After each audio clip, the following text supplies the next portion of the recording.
ఒక పార్టీలో పనిచేసి సుందర్రామరెడ్డి గారు కానీ రవీంద్రారెడ్డి గారు కానీ కాజావలి కానీ భాషా గారు కానీ నలుగురు వారితో పాటు ఈరోజు 150 మంది వైఎస్ఆర్ కాంగ్రెస్ పార్టీలో చేరడం నిజంగా ఈ యొక్క ఒక సంచలనమైనటువంటి విషయం.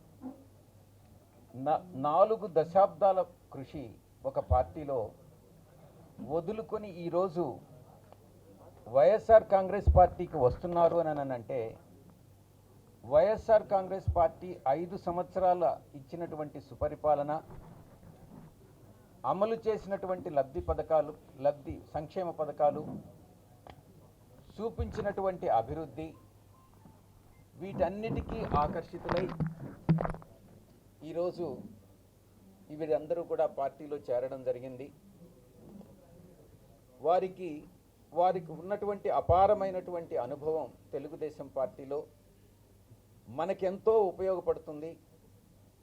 మన నాయకత్వంతో మమైకమై మన పార్టీ యొక్క అభివృద్ధి, మన పార్టీ యొక్క విజయానికి వీరందరూ కూడా శక్తి వంచన లేకుండా మనస్ఫూర్తిగా కృషి చేస్తారు. ఇది ఒక ఆరంభం మాత్రమే.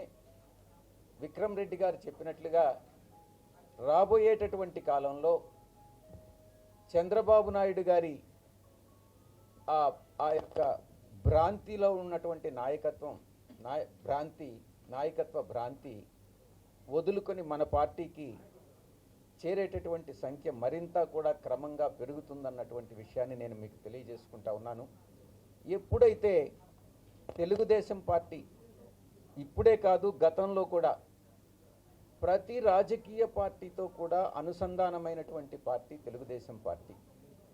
బీఆర్ఎస్ కావచ్చు, కమ్యూనిస్టులు కావచ్చు, కాంగ్రెస్ పార్టీ కావచ్చు, గతంలో బీజేపీ కావచ్చు, యూపీఏ కావచ్చు, ఎన్డీఏ కావచ్చు, ప్రతి ఒక్క పార్టీతో సిద్ధాంతం అన్నటువంటిది లేకుండా, విధి విధానాలు అన్నటువంటివి లేకుండా, రాజకీయమే పరమావధిగా, అధికారమే పరమావధిగా నడుచుకుంటున్నటువంటి తెలుగుదేశం పార్టీని వీడి ఈరోజు వస్తున్నారు అని అంటే ఇది చంద్రబాబు నాయుడు గారు గుర్తించాల్సినటువంటి విషయం, అవమానకరమైనటువంటి విషయం. ఎప్పుడైతే ఈ ఎన్నికల్లో రాబోయేటటువంటి 2024 ఎన్నికల్లో బీజేపీతో ఎలా అయితే జతకట్టారో ఆ రోజే ఈ యొక్క తెలుగుదేశం పార్టీ ఈ యొక్క చరిత్ర అన్నటువంటిది పరిసమాప్తం అవుతుంది. దానికి సర్వైవల్ అన్నటువంటిది లేదు.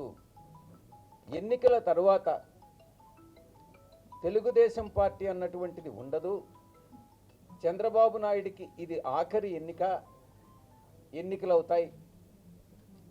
తెలుగుదేశం పార్టీ అటు జనసేన కానీ బీజేపీలో రెండు కలిసిపోయేటటువంటి అవకాశం ఉంది అన్నటువంటిది మనం గుర్తుపెట్టుకోవాలి. అందుకే చంద్రబాబు నాయుడు ఇది ఆఖరి ఎన్నిక కాబట్టే ఈ రకమైనటువంటి మాయావిలాగా తయారై ఇంప్లిమెంట్ చేయలేనటువంటి అసంబద్ధమైనటువంటి ప్రామిసులు చేస్తూ, హామీలు ఇస్తూ ప్రజలను మభ్యపెట్టేదానికి, బాగా సమాజంలో ఎవరైతే ధనవంతులు ఉన్నారో ఆ ధనవంతుల్ని పార్టీలోకి తీసుకొని ధనాన్నే ముఖ్యంగా పెట్టి ఈరోజు మళ్ళీ తిరిగి అధికారంలోకి రావాలని ప్రయత్నం చేయడం అన్నటువంటిది నిజంగా చాలా దురదృష్టకరమైనటువంటి విషయం దేశ రాజకీయాల్లో. కాబట్టి తెలుగుదేశం పార్టీ కాలక్రమేణా ఈ ఎన్నికల తరువాత 40 సంవత్సరాలు చరిత్ర కలిగినటువంటి తెలుగుదేశం పార్టీ ఈ ఎన్నికల తరువాత దాని చరిత్ర పుటల్లో కలిసిపోతుంది అన్నటువంటి విషయం ఇది నగ్న సత్యం జరగబోతా ఉంది. థ్యాంక్ యూ, ధన్యవాదాలు.